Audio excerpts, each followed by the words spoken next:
김영복 목사님이 쓴 사김의 기도라는 책에 보면 이런 기도문이 있습니다. 주님, 당신이 12월에 나셨는지 3월에 나셨는지 저에게는 중요하지 않습니다. 당신이 제게 오셨다는 사실, 오직 그것이 중요합니다. 주님, 당신이 베들레헴에 나셨는지 나사렛에 나셨는지 저에게는 중요하지 않습니다. 당신이 낮은 자들을 찾아 비천한 곳으로 오셨다는 사실, 오직 그것이 중요합니다. 우리가 찾아가 뵙는 것도 황공한데 당신이 우리에게 오시다니요. 이 모든 것이 나를 위해서라니요. 이럴 때 뭐라고 말해야 하나요? 라는 기도문입니다. 우리가 성탄절을 기뻐하며 축하하는 이유가 어디 있습니까? 2000년 전 말 9유에 태어나신 예수님께서 오늘 나의 주님이 되시기 때문입니다. 그 주님께 감사와 찬양을 드리는 교우들 되시길 바랍니다. 오늘 우리가 읽은 말씀은 다윗의 시편입니다. 다윗은 찬양하는 사람입니다. 그래서 다윗의 시편이 많이 성경에 남아 있습니다. 다윗의 시편을 읽어보다 보면 우리가 깨닫게 되는 것은 그가 무엇을 이루었거나 혹은 다른 무엇을 더 가지게 된 것, 그래서 그것 때문에 하나님께 찬양하는 것보다는 하나님 자체가 찬양의 이유이고 감사의 이유이다라는 것을 고백하는 걸 볼 수가 있습니다. 그래서 시편 21편에 보면 자신이 왕이 되고 왕관을 쓰는 날 하나님께 고백합니다. 나는 여호와 하나님으로 말미암아 기뻐하고 즐거워합니다라는 것입니다. 그런 다윗이 오늘 말씀에서 자신이 주님을 찬양하는 이유를 이렇게 고백합니다. 주님의 이름을 알게 되었기 때문이다라는 것입니다. 즉 자신의 인생에서 하나님을 만나고 하나님을 알고 하나님께서 함께하게 된 것, 그것이 가장 기쁘고 즐거운 일이 되어진다라는 것입니다. 다윗이 했던 이 찬양처럼 하나님께서 나의 하나님 되시고 그리고 하나님께서 나와 함께 사는 것, 그것이 가장 큰 축복이며 찬양의 이유가 되는 교우들이 되시기 바랍니다. 그러면 다윗이 알고 있는 하나님, 어떤 하나님입니까? 우리가 이미 만났고 다시 오기를 기다리는 그 예수님은, 그 예수님의 이름에는 어떤 의미가 있습니까? 첫 번째로 우리를 구원하시는 이름이 바로 예수 그리스도이다라는 것입니다. 10절 말씀을 보면 다윗은 하나님을 향하여 여호와라고 부릅니다. 이 여호와라고 하는 것이 하나님의 이름으로 불렸습니다. 이스라엘 백성들이 애굽의 노예로 있을 때 하나님께서 모세를 부르셨습니다. 호렙산에 불타는 가시떨기 나무에서 하나님께서는 모세에게 이렇게 말씀하십니다. 이제 내가 너를 바로에게 보내어 너로 내 백성 이스라엘 자손을 애굽에서 인도하여 내리라. 고통당하던 이스라엘 백성들에게 출애굽의 은혜, 즉 구원의 은혜를 주시겠다라는 것입니다. 말씀을 들은 모세가 하나님께 질문합니다. 하나님, 내가 이스라엘 백성들에게 가서 하나님이 나를 보냈다고 그렇게 말할 때 그들이 그 하나님의 이름이 무엇이냐라고 물어보면 제가 뭐라고 대답해야 되겠습니까? 즉 내가 하나님 보내서 왔다고 하는데 그 하나님 누구냐라고 질문하면 뭐라고 대답해야 됩니까? 그때 하나님께서 모세에게 주신 대답이 영어로 I am who I am 이라는 것입니다. 나는 나다라는 말인데 이 말은 나는 스스로 있는 자다라는 그런 의미입니다. 즉 하나님께서는 시간과 공간과 관계없이 항상 계시는 분, 역사를 초월해서 계시는 분이다라고 하는 의미입니다. 당시 이스라엘 백성들에게 있어서 하나님은 자신의 조상들의 하나님이었습니다. 아브라함의 하나님, 이삭의 하나님, 야곱의 하나님이었습니다. 그런데 그 하나님께서 이스라엘 백성들을 구원하시게 될 때 이제 그 조상들의 하나님은 자신들의 하나님이 되게 됩니다. 그때 부른 이름이 바로 여호와라는 것입니다. 이스라엘 백성들은 애굽에서 10가지의 그 기적을 경험하고 그 하나님의 이름을 함부로 부를 수가 없었습니다. 거룩한 그 이름을 부를 수 없어서 주님이라고 불렀습니다. 오늘 우리가 주님이라고 부르는 분이 계십니다. 그분이 바로 예수 그리스도이십니다. 예수께서 태어나실 때 마태복음 1장에서 예수라고 하는 이름을 이렇게 설명합니다. 아들을 낳으리니 이름을 이루하라. 이는 그가 자기 백성을 저희 죄에서 구원할 자이십니다 라는 것입니다. 예수라고 하는 말의 의미는 구원자라는 뜻입니다. 즉 이스라엘 백성들이 출애굽할 때 구원하셨던 그 하나님이 이 땅에서 구원자의 모습으로 오시리라 라고 하는 것, 예수 그리스도 우리의 구원자가 되시는 것을 믿으시기 바랍니다. 6.25 전쟁 때 해주에서 의학교를 다니던 학생이 있습니다. 그 학생은 독실한 기독교인이었습니다. 그런데 그 학생은 인민군에 강제 징집돼서 군의관으로 전쟁터에 나가게 됩니다. 그 학생은 무신론자인 공산주의를 위해서 싸울 수 없었습니다. 전선에서 국군과 가까워졌을 때 인민군 군복을 벗어서 땅에 묻어버렸습니다. 그리고 예수님에게 기도합니다. 예수님, 나를 구원해 주옵소서. 당시 그 군의관을 감시하기 위해서 인민군 병사가 한 명 붙어 있었습니다. 그 인민군이 총을 겨누고 있었습니다. 그런데 기도가 끝나니까 그 인민군 병사가 사라져 버렸습니다. 국군을 만났을 때 국군은 그가 인민군 탈영병이라는 걸 알았습니다. 그러나 그를 죽이지 않습니다. 그는 자신의 생명을 구원하신 주님의 은혜에 감사하고 전쟁이 끝난 후에 의사의 길을 포기하고 목사가 됩니다. 우리가 알고 있는 김선도 감독님의 이야기입니다. 예수님께서는 사역하시면서 예수님을 찾아온 사람들에게 내 믿음이 너를 구원했다라고 말씀하십니다. 즉 예수님을 믿게 될 때 우리에게 구원의 은혜가 있다라는 것입니다. 어떤 사람은 죽음에서 구원받았습니다. 어떤 사람은 질병에서 구원받았습니다. 또 어떤 사람은 낙심과 절망에서 구원받았고 또 어떤 사람은 외로움에서 구원받았습니다. 그리고 세상의 모든 사람은 예수로 말미암아 죄와 죽음에서 구원받게 되는 것을 믿으시기 바랍니다. 요한복음 20장에 보면 예수님께서 부활하셨다는 소식 듣고도 제자들은 여전히 두려움 가운데 있습니다.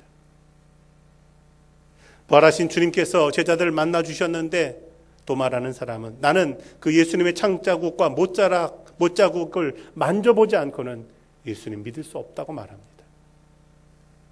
예수님께서 도마에게 나타나셔서 내 창자국과 못자국을 만져보라 라고 말씀하실 때 도마가 터뜨린 고백이 나의 주님, 나의 하나님이라는 것입니다. 그 부활하신 예수님이 주님이 되시고 하나님이 되시는 것입니다. 자신의 구원자가 되시는 것을 믿게 됐습니다. 구원자이신 주님 계시기에 도마는 땅 끝까지 가서 죽기까지 순교하게 됩니다. 이 땅의 구원자이신 예수님께서 성탄에 오셨습니다. 그 예수님의 이름을 높이며 감사하는 교우들 되기를 주의 이름으로 축복합니다. 두 번째로는 우리와 동행하시는 이름 예수 그리스도입니다. 10절에 보면 여호와여 주의 이름을 아는 자는 주를 의지하리이다 라고 고백합니다. 다윗이 이 시편을 기록하게 될 때 이 의미는 자신의 삶의 한가운데에서 경험되었던 그 하나님입니다. 사무엘하 22장을 보면 다윗은 하나님께 이런 기도를 합니다. 여호와는 나의 반석이시고 나의 요새시고 나를 건지시는 분입니다. 여호와는 나의 하나님이시고 나의 피할 바위시고 나의 방패이십니다. 여호와는 나의 구원의 뿌리시고 나의 망대시고 나의 피난처이십니다 라는 겁니다. 다윗의 이 고백은 단순히 머리로 하는 고백이 아닙니다. 단순히 입으로만 하는 것도 아니라 지식으로 무언가를 배워서 하는 고백이 아니라 자신의 삶의 순간순간 하나님께서 나와 함께 하시는 것을 깨닫게 된 그 은혜를 가지고 고백하는 것입니다. 깊은 수렁에 빠졌을 때, 아무도 나를 건져줄 수 없을 때 여호와 하나님이 자신을 건져주셨다는 겁니다. 진흙에 빠졌을 때, 발 디딜 곳 없을 때 예수님께서는 자신의 반석이 되어 주셨다는 것입니다. 사망의 올무가 자신을 둘러싸고 있고 대적들이 자신을 죽이려고 할 때 그때 요새가 되시고 구원의 뿔이 되셨다라는 것입니다. 다윗이 나는 주님을 의지합니다 고백하는 것은 그 하나님이 나를 찾아와 주셔서 만나 주시고 구원해 주셨고 그리고 나를 붙잡아 주셨기에 감사하며 찬양합니다 라고 하는 의미로 고백하는 것입니다. 유대인들은 자녀를 교육할 때 하나님에 대한 신뢰를 가르치는 방법이 있습니다. 아이가 어느 정도 지나면 몇 계단 되는 계단에다가 아이를 올려놓고 뛰어내리라고 합니다. 자신이 받아주겠다고 합니다. 처음엔 아이가 굉장히 두려워합니다. 그런데 용기를 내서 뛰어내렸더니 아빠가 받아줍니다. 그 다음부터 이 아이는 이게 재미있는 놀이가 됩니다. 계속해서 올라가서 뛰어내리고 그때마다 아이가 받아주고 얼마나 신나는지 모릅니다. 그런데 어느 날 이 아이가 뛰어내리는데 아빠가 아이를 받아주지 않고 외면하고 돌아서 버립니다. 그때 이 아이는 굉장히 큰 충격을 받습니다. 실망합니다. 그때 부모는 아이에게 말합니다. 부모는 너를 다 받아줄 수 없고 때로는 외면할 때도 있지만 그러나 하나님은 언제나 너를 외면하지 않고 받아주신다. 이것은 그 아이들에게 하나님을 신뢰하는 마음을 생기게 만듭니다. 예수님께서 누구십니까? 마태복음 1장 23절 보면 예수님에 대한 또 다른 이름이 나옵니다. 그 이름이 바로 임마누엘입니다. 하나님이 우리와 함께 계신다라는 의미입니다. 예수님이 하나님 되신다라는 것입니다. 하나님이신 그 예수님께서 우리와 함께 계신다라고 하는 것입니다. 그래서 삶의 순간순간 의지할 분은 그분밖에 없다라는 것입니다. 의지한다라는 말은 전적으로 신뢰한다라는 의미인데 신뢰라고 하는 건 우리 삶이 안전할 때는 잘 드러나지 않습니다. 그런데 우리의 삶이 불안해지고 사람들이 떠날 때 그때 그 신뢰가 드러나게 됩니다. 어려움과 고통이 따르고 위기가 닥쳤을 때 정말 나와 함께 하시는 분이 누구인가를 알게 됩니다. 그 이름이 바로 예수 그리스도이십니다. 베서니 해밀턴이라고 하는 서퍼가 있습니다. 파도 타기 하는 선수입니다. 그녀가 13살 때 파도 타기를 하러 나갔다가 바다에서 상어에 물렸습니다. 왼쪽 팔이 통째로 잘려져 나갔고 혈액의 60%를 잃었습니다. 그런데 그녀는 기적적으로 살았습니다. 살기는 했지만 그 어린 소녀가 감당하기에는 너무나 어려운 일이었습니다. 그런데 그녀를 다시 일으켜 세운 말씀이 있습니다. 그 말씀은 할 수 있거든이 무슨 말이냐? 믿는 사람들에게는 능치 못할 것이 없다라는 말씀입니다.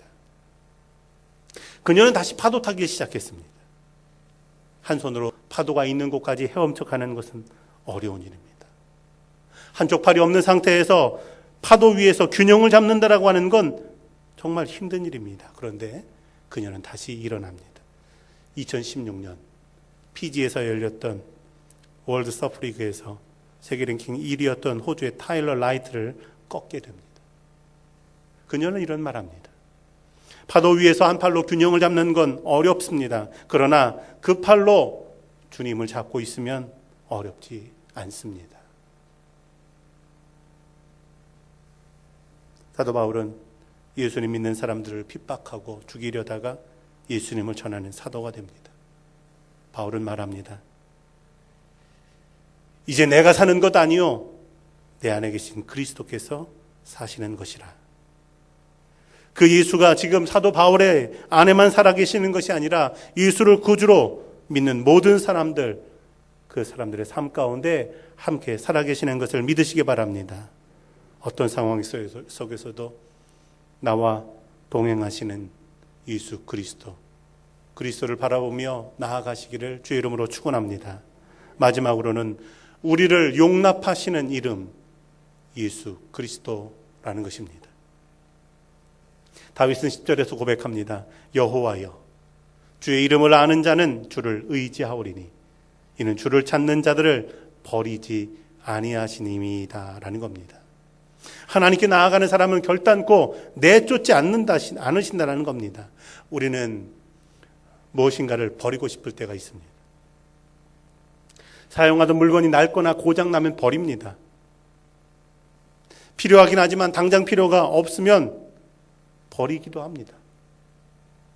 이사 가게 되면 때로는 필요한 것 같아도 그냥 다 버려버릴 때가 있습니다. 버리고 싶은 마음이 생길 때가 있습니다.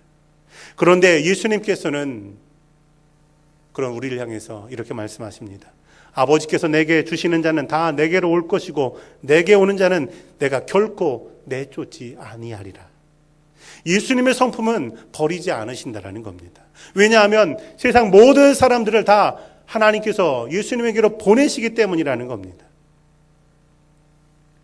이 세상에 뭐든 다 받아주고 거절하지 않는 데는 없습니다. 그러나 주님은 거절하지 않으십니다. 다윗에게 있어서 버리지 않으시는 하나님이라고 하는 것은 특별한 의미가 있습니다. 다윗이 하나님의 은혜를 그렇게 많이 받았고 그리고 왕이 되기까지 했는데 그만 범죄했기 때문입니다. 밧세바를 범하고 그것을 감추기 위해서 그의 남편 우리아를 죽입니다.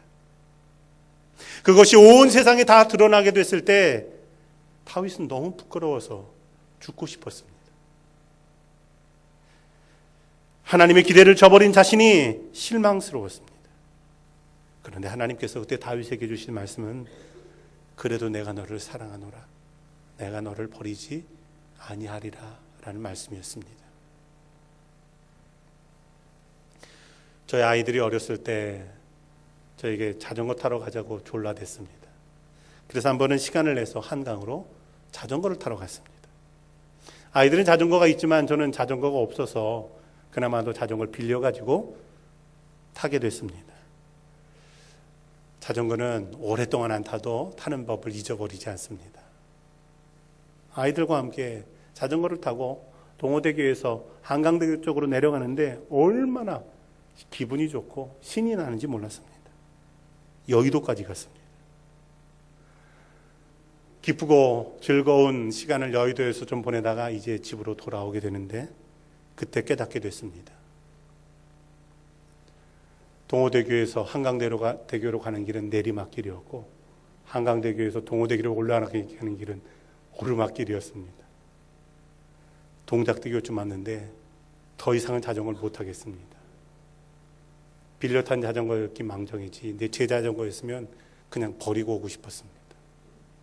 자전거 내려서 자전거를 끌고 오다가 그때 눈에 보이는 스티커가 있는데 용달차라는 스티커였습니다.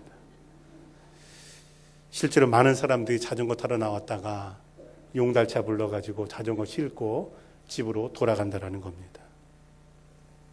조금 전에는 그 자전거 타는 게 그렇게 기쁘고 즐거웠는데 짐이 되니까 버리고 싶었습니다. 이것이 사람의 마음입니다. 그러나 예수님께서는 우리가 짐처럼 느껴지지 않고 그래서 외면하지 않고 버리지 않으신다라는 사실입니다. 시편 기자는 시편 68편에서 이렇게 고백합니다. 날마다 우리 짐을 지시는 주 곧 우리의 구원이신 하나님을 찬송하리라. 우리는 버리고 싶고 포기하고 싶지만 우리를 정상에까지 끌고 올라가시는 분이 계십니다. 바로 예수님입니다. 베드로는 권면합니다. 너희 염려를 다 주께 맡겨라. 우리 짐을 주님께 맡겨드리면 이제 그건 내 짐이 아니라 주님의 짐이 됩니다. 내가 해결할 문제가 아니라 주님이 해결할 문제가 됩니다. 우리보다 더 지혜롭고 더 능력이 있으신 그 예수님께 맡겨드리시기를 바랍니다. 이 세상의 가장 귀한 이름 예수 그리스도입니다. 이 예수님이 나의 주님이 되십니다. 성탄절 아침 그 주님께 감사하며 찬양하는 교우들 되시기를 주의 이름으로 축원합니다.